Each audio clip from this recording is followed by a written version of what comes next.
आंखों के क्षेत्र के इलाज में नई नई तकनीकें लगातार आ रही है। उन्हीं में से एक है फेको तकनीक, फेको टेक्नोलॉजी। फेको टेक्नोलॉजी सबसे सरल और सुरक्षित है। इसी क्षेत्र में डॉक्टर सतीश कुमार जो नेत्र रोग विशेषज्ञ हैं और दृष्टि आई हॉस्पिटल के संचालक हैं, पिछले दिनों इन्हें इंडियन मेडिकल एसोसिएशन के द्वारा एकेडमी ऑफ मेडिकल स्पेशलाइजेशन के तहत इनको पुरस्कार से नवाजा गया। यहाँ से कई एक डॉक्टर को नवाजा गया, जिनमें डॉक्टर सतीश एक थे, जो वक्ता के रूप में भी अपनी बातों को इन्होंने रखा था। तो डॉक्टर सतीश से आज हम जानेंगे कि फेको क्षेत्र में जो मोतियाबिंद है, इसके इलाज में ये किस तरह से कारगर हो सकता है। डॉक्टर साहब, पहले बहुत बहुत शुक्रिया कि आप तो पहले तो आपको बधाई कि आपको पुरस्कार से नवाजा गया और आप को नवाजा गया। और इसके बाद आपने जो फेको टेक्निक में खास करके जो विशेषज्ञता है, ऐसे तो आप ओवरऑल तमाम तरह के आंखों का जो चिकित्सा करते हैं, लेकिन फेको टेक्निक जो है आप इसमें माहिर और विशेषज्ञ है, तो इस टेक्निक के विषय में थोड़ा बताइए। सबसे पहले न्यूज टुडे परिवार के सभी लोगों को हम धन्यवाद देना चाहेंगे। साथ ही साथ दुर्गा पूजा आने वाला है, इसके लिए भी मैं सबों को बधाई देना चाहूँगा। हमारी शुभकामनाएं सभी लोगों के साथ। सबसे पहले मैं बताना चाहूँगा मोतियाबिंद है आखिर क्या। देखिए, सामान्यतः जो लेंस होता है, जो हम लोगों को बाय बर्थ मिलता है लेंस, वो पारदर्शी होता है। जब ये वो पारदर्शी हो जाता है, इसी को हम लोग मोतियाबिंद कहते हैं। अगर इसको हम अंग्रेजी में कहें तो जनरली जो लेंस होता है वो क्लियर होता है। जब ये ओपेक हो जाता है, इसी को हम लोग बोलते हैं मोतियाबिंद। इसके जो लक्षण होते हैं, इसमें आपको दिखाई कम पड़ना शुरू हो जाता है। मरीज कभी कभी ऐसा भी कंप्लेन करते हैं कि रात में हम जब गाड़ी लेकर निकलते हैं, सामने से कोई दूसरा गाड़ी आता है तो हमको कुछ भी नहीं दिखता है। पहले हमको दूर का अच्छा दिखता था, अब दूर का भी खराब दिखता है। और पहले ऐसा भी होता कि पहले हमको चश्मा लगाना होता था नजदीक के लिए, अब हम बिना चश्मे के ही नजदीक में पढ़ लेते हैं। तो ये सभी जो लक्षण हैं, ये सारे लक्षण मोतियाबिंद के हैं। मोतियाबिंद किस उम्र में, जिसको कैटरेक्ट भी बोलते हैं, किस उम्र में? देखिए, अमूमन जो मोतियाबिंद होता है ये बुढ़ापे में होता है, लेकिन मोतियाबिंद किसी भी उम्र में हो सकता है। कुछ बच्चे जो जन्म लेते हैं वो मोतियाबिंद के साथ जन्मान भी होता है। हाँ, इसीलिए कह सकते हैं कि मोतियाबिंद किसी भी उम्र में होता है, लेकिन सामान्यतः जो मोतियाबिंद होता है ये बुढ़ापे में होता है। बुढ़ापे माने 40 से ऊपर वाले को? यदि हाँ, 50 से ऊपर, 50, 60, 70 के जो ना, ये इसका नाम ही है सेनाइल कैटरेक्ट। मतलब उम्र के साथ जो लेंस में बदलाव आता है, इसको हम लोग मोतियाबिंद कहते हैं, जिसको सेनाइल कैटरेक्ट कहते हैं। मीन्स उम्र के साथ लेंस में बदलाव आता है, जिसको कि हम लोग यानी कि लचीलापन खो जाता है और दृढ़ हो जाता है। हाँ, जो उसका जो पारदर्शी जो होता है, जो नॉर्मली लेंस वो पारदर्शी होता है, इसी को हम लोग मोतियाबिंद कहते हैं। देखिए, जो सबसे पहला जो सवाल आए दिन हमसे मरीज लोग पूछता है कि डॉक्टर साहब अभी तो पका नहीं है, ऑपरेशन हम कब कराएं? ये पकेगा तब ऑपरेशन कराएंगे। तो मैं सबसे पहले ये कहना चाहूंगा लोगों को कि देखिए, मोतियाबिंद ऑपरेशन का जो समय होता है, आप जो भी दैनिक काम करते हैं, जो काम करते हैं, वाले कोई मजदूर है वो मोटा मोटी काम करता है, कोई कारपेंटर है, कोई ब्यूटिशियन है, कोई सोनार है, या हम ही लोग आंख के डॉक्टर हैं। तो देखिए, ये डिपेंड करता है आपका प्रोफेशन।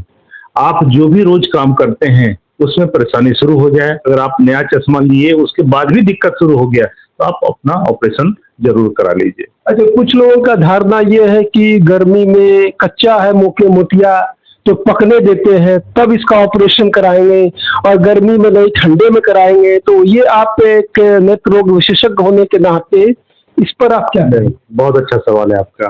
देखिए, मैं बस लोगों को यही कहना चाहूंगा, पकने का कभी इंतजार नहीं करें।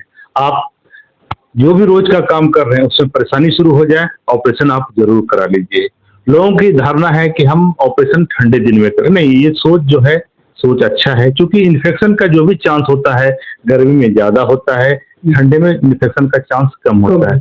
लेकिन अभी हम लोग जो आधुनिक जो भी लेटेस्ट टेक्नोलॉजी आ गया है, इतना अच्छी अच्छी दवा आ गई है, इतना हम लोग फैसिलिटी दे रहे हैं सभी को, इसलिए इन्फेक्शन का चांस अब नहीं के बराबर होता है। अगर हम भी हर तरह से ध्यान रखें और हमारे मरीज भी ध्यान रखेंगे तो ऑपरेशन आप गर्मी में भी करा सकते हैं, ठंडे में भी करा सकते हैं। लेकिन अगर आप बस सवाल ये पूछिएगा हमसे कि सर कौन सा मौसम सबसे अच्छा है, एकदम ठंडा का मौसम सबसे अच्छा है। लेकिन आप ऑपरेशन किसी भी मौसम में करा सकते हैं। लेकिन जो परंपरागत मोतियाबिंद जो पहले हुआ करता था, तो आंखों में पट्टी लगा दिया जाता था, कई दिनों तक बेड रेस्ट होता था।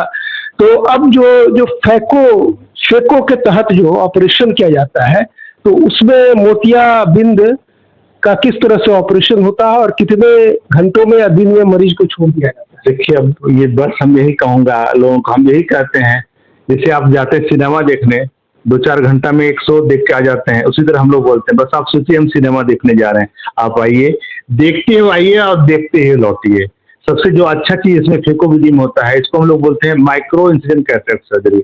मैंने इसमें बस एक छेद आंखों में किया जाता है, कोई चीरा आंख में नहीं होता है, कोई सुई हम लोग आंख में नहीं देते हैं। ऑपरेशन के बाद कोई पट्टी की भी जरूरत नहीं होती है, इसलिए हम लोग बोलते हैं आप देखते हुए ऑपरेशन रूम में जाइएगा और देखते हुए ही निकलिएगा। बस हम लोग एक आंख में बूंद की दवा डालते हैं जिससे कि आंख एनेस्थेटाइज्ड हो जाता है, आंख बोदापन हो जाता है। बस हम लोग ऑपरेशन करते हैं और ऑपरेशन जैसे ही समाप्त होता है उसको काला चश्मा पहना देते हैं। तो मरीज देखते हुए हम ऑपरेशन रूम में भी जाता है और देखते हुए ही बाहर निकलता है, इसलिए मरीज को कोई कष्ट नहीं होता, मरीज को जरा सा भी दर्द नहीं होता है। हम लोग मरीज को ऑपरेशन के बाद एक टेबलेट देते हैं कि दर्द होगा तो खाना है, दर्द नहीं होगा तो नहीं खाना है। तो हम यही देखते हैं कि 100 में 99 मरीज बोलते हैं हमको सर कोई दर्द नहीं हुआ इसलिए हम टेबलेट खाए ही नहीं। सोचिए ये चमत्कार ही हम मानते हैं कि ऑपरेशन हो और किसी तरह का दर्द नहीं हो, ये तो हम जरूर मानते हैं कि ये टेक्नोलॉजी का बहुत बड़ा योगदान है। तो फेको के क्षेत्र में अत्याधुनिक कई मशीनें आ गई हैं,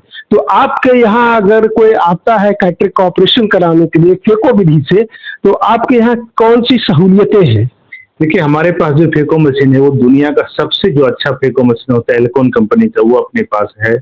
इससे होता है कि जो मोतियाबिंद जो हम लोग ऑपरेशन करते हैं सेफ्टी मार्जिन बहुत बढ़ जाता है। हम लोग हार्ट से हार्ट कैटरेक्ट को हम लोग इस मशीन के सहायता से हम लोग, संक्रमण की कोई गुंजाइश नहीं है? देखिए, संक्रमण मशीन पे डिपेंड नहीं करता है, तो हम लोग संक्रमण नहीं हो इसके लिए हम लोग ऑपरेशन से पहले ही बहुत ध्यान रखते हैं, उसको एंटीबायोटिक ड्रॉप्स देते हैं।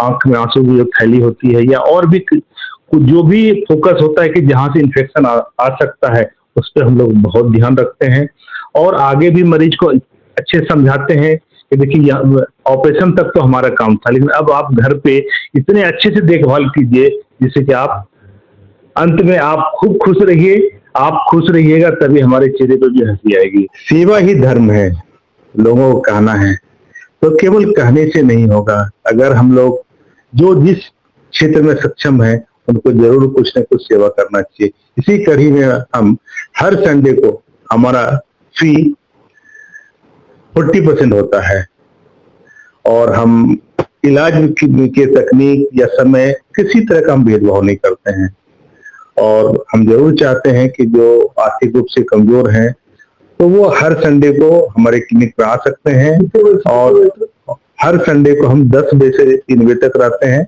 तो हम जरूर चाहेंगे कि अगर जो लोग आर्थिक रूप से कमजोर हैं तो संडे को आकर के वो इस सहयोग का भरपूर फायदा उठा सकते हैं और मुझे जरूर उम्मीद है कि लोग आकर के अपनी जो भी परेशानियां हैं बता करके वो हर तरह से खुशी खुशी घर लौटेंगे। सर, अभी का दौर जो है जीवन शैली में लगातार चेंजेस हो रहा है, लोगों का ज्यादा वक्त कंप्यूटर और मोबाइल स्क्रीन पर बीत रहा है, जिससे आंखों का जो है समस्या आए दिन देखने को मिल रहा है। तो ऐसे में लोगों को क्या सलाह? देखिए, सबसे पहला जो हम सलाह देना चाहेंगे, देखिए आजकल गार्जियन हम जरूर मानेंगे थोड़ा स्वार्थी हो गया है।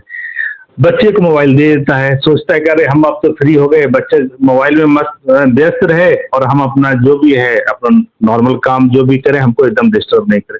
मैं लोग अपने जो भी ऐसे अभिभावक हैं उनसे मैं रिक्वेस्ट करूंगा कि आप अपने बच्चों को साथ समय बिताइए और कोशिश कीजिए कि कम से कम मोबाइल देखिए और जो भी लोग बाय प्रोफेशन से कंप्यूटर इंजीनियर हैं, बैंक में लोग काम करते हैं, उनकी लाचारी है कि कंप्यूटर पे काम करना ही करना है। तो वैसे लोगों से मैं उनको सुझाव देना चाहूंगा। इसके लिए है, अगर जो भी लोग लंबे समय तक कंप्यूटर पे काम करते हैं उन्हें हो जाता है कंप्यूटर विजन सिंड्रोम। इसमें आंखों में जलन, आंख में गड़ना, आंख में दर्द, सर में दर्द ऐसा होता है। तो उन्हें हम सलाह देते हैं कि इससे बचने के लिए 20-20-20 रूल, क्या होता है 20-20 रूल? ये जो होता है हर 20 मिनट के बाद 20 सेकंड स्क्रीन को नहीं देखना है और 20 फीट दूर देखना है। इससे लाभ यही होता है, जो आपका आंख का जो ब्लिंकिंग होता है ये नॉर्मल कुछ हद तक होता है। पलक जो झपकाने का पलक झपकना जरूरी है, तभी आपका आंख से आंसू आएगा और आंख का आंसू पूरे कॉर्निया के ऊपर स्प्रेड करेगा, ताकि आपका आंख में जो भी कंप्यूटर के चलते जो तकलीफ होती है ये कुछ हद तक कम होगा। इसके अलावा अलग से आंसू लेना पड़ता है, तो हम जरूर लोगों को eye drops, artificial tears drop जो होता है वो लेना पड़ता है। वो हम लोग एक बार दोपहर में बोलते हैं, जो भी लोग सुबह 9 से शाम के 7 बजे तक काम करते हैं, तो हम उनको बोलते हैं एक बार आप 2 बजे डालिए और एक बार शाम में 7-8 बजे डालिए, और अगर उससे भी ज्यादा काम करते हैं तो एक बार रात में 10 बजे भी डालिए, ताकि आपको जो कंप्यूटर विजन सिंड्रोम के चलते, कंप्यूटर के चलते जो तकलीफ लोगों को होती है, इससे वो हर तरह से बच पाएंगे और वो खुश रहेंगे। आंखें काफी संवेदनशील है, सेंसिटिव है, तो अमूमन जो है इसकी नियमित जांच होनी चाहिए। तो ये जांच की अवधि क्या होनी चाहिए, किस उम्र के बाद जांच होनी चाहिए? अगर देखिए, ऐसा हम जरूर कहेंगे, जो बच्चे जन्म लेते हैं एक बार बच्चे को जन्म के बाद जरूर आंख के डॉक्टर से दिखाना चाहिए कि उसका हर चीज ठीक है। एक बार स्कूल जाने से पहले उसका रोशनी की जांच जरूर होना चाहिए कि उसका आंख का रोशनी सही है या नहीं है। अगर किसी तरह का दृष्टि दोष अगर हो उन्हें, तो जरूर उनको सही पावर का चश्मा जरूर दिलाना चाहिए। और जो नियमित जांच होता है चश्मे का 6 महीना से 1 साल के बीच में, वो तब तक कराते रहना चाहिए जब तक कि उनका पावर बढ़ता है। जनरली पावर जो है 20-21 साल की उम्र तक बढ़ता है, इसीलिए वैसे बच्चे को हर 6 महीना से 1 साल के बीच में 20-21 साल तक जरूर नियमित जांच करानी चाहिए। ये तो बच्चे की बात हुई। अगर कोई मधुमेह से ग्रसित हैं, अगर किसी को डायबिटीज है और 5 साल से ज्यादा अगर हो चुका है, तो हम उन्हें जरूर सलाह देंगे, डायबिटिक रेटिनोपैथी जो शिकार जो हो जाते हैं, तो उन्हें हम जरूर सलाह देंगे कि आप हर 6 महीने पे जरूर जांच कराइए। जब तक आपको डॉक्टर बोलते हैं कि अभी आगे और कुछ करने की जरूरत नहीं है, तो नियमित आप जांच कराते रहें। और अगर डायबिटीज के चलते जो आंख के पर्दे में दिक्कत आ जाता है, उसको बोलते हैं डायबिटिक रेटिनोपैथी। अब वो किस स्टेज में है, तो जो भी स्टेज है उसका जो सही इलाज होता है जरूर वो कराते रहें।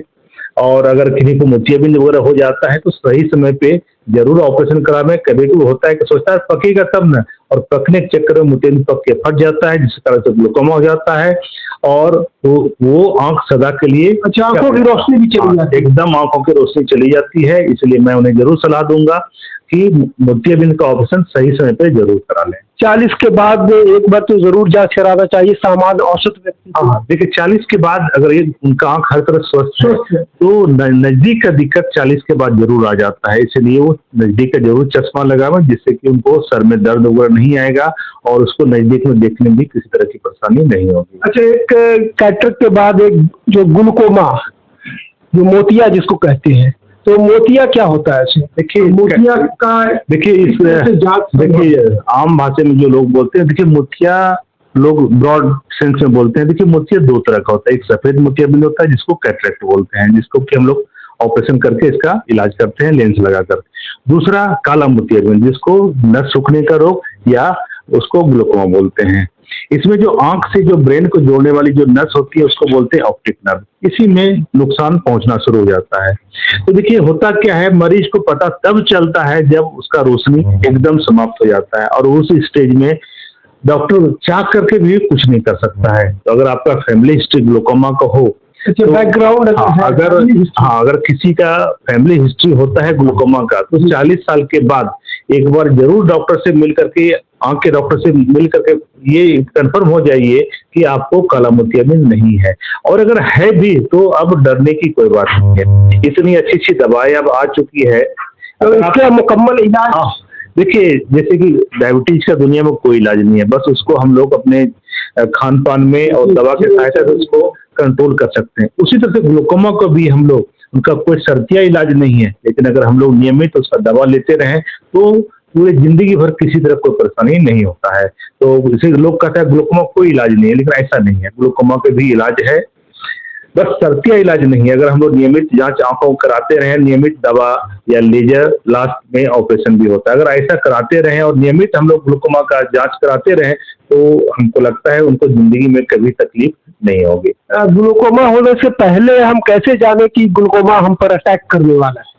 देखिए, इसका बहुत अच्छी सी जांच अब आ चुकी है। देखिए, किसी आदमी को ग्लूकोमा है या नहीं है, सबसे पहले जैसे आपका ब्लड प्रेशर बढ़ता है उसी तरह आंख का प्रेशर भी बढ़ता है, उसको बोलते हैं इंट्राऑक्यूलर प्रेशर। हाँ, तो अगर जांच में पता चलता है कि आंख का प्रेशर ज्यादा है तो पहला ये एक चीज है जिससे कि लोग सोचता है, आंख का डॉक्टर सोचता है कि हो सकता है इनको ग्लूकोमा हो। उसके बाद उसको ऑप्टिक डिस्क दिखकर देखा जाता है, अगर कपिंग है तो दूसरा लक्षण हुआ कि इसको ग्लूकोमा हो सकता है।